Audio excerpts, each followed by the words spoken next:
Okay, so now we have three gas laws. We have Boyle's law, which is pressure is inversely proportional to volume. We have the pressure law, which was this one, that the pressure is directly proportional to the temperature. Okay, and then we have Charles's law, which is that the volume is directly proportional to the temperature.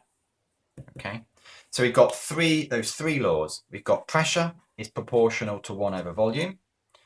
We've got that the pressure is proportional to the temperature. And we've got volume is proportional to temperature. This is at a constant temperature. This is at constant volume, and this is at constant pressure. Let's use the words. Okay.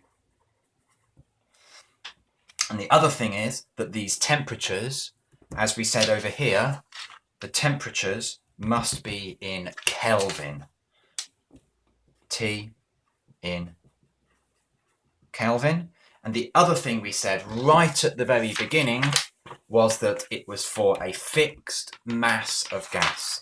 And this has got a fixed mass of gas. And this is also a fixed mass of gas for a fixed mass. Now you need to know this law and this law. Not so much that law, okay? But you need to know that law, those two laws, and you need to know the experiments that we've done. But there is a trick.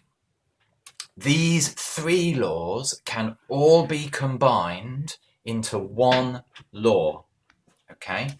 Which is called the ideal gas law. So the ideal gas law is that pressure times volume divided by temperature is equal to a constant. Okay, and this is called the ideal gas law.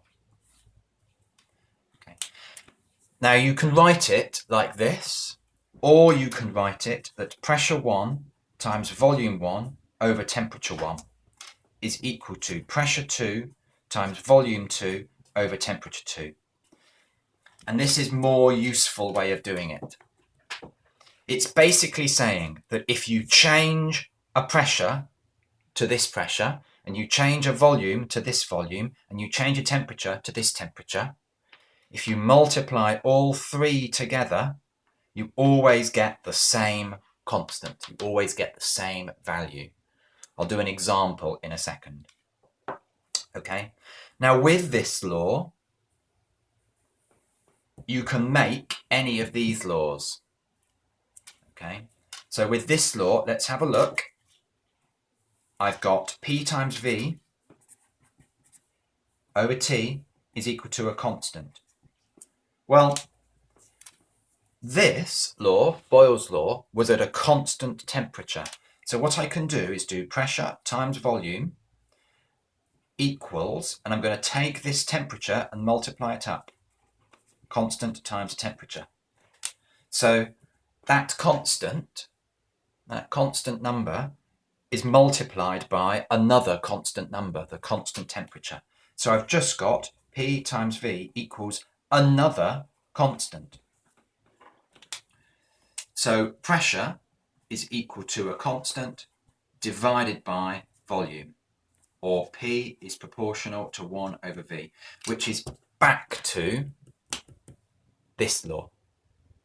So mathematically, this law is the same as this law when you put constant temperature. And the same here. P times V over T is equal to a constant.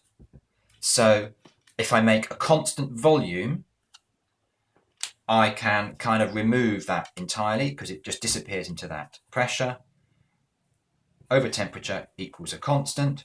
So pressure is equal to a constant times the temperature. So pressure is proportional to temperature. And the same for this one. start with this law, P times V over T is equal to a constant. But at a constant pressure, that becomes part of the constant. Volume over temperature is equal to constant. So volume equals a constant times the temperature. So volume is proportional to the temperature. Okay? So these three laws all come from the same law, the ideal gas law. Okay? I'm going to do an example now of using the ideal gas law.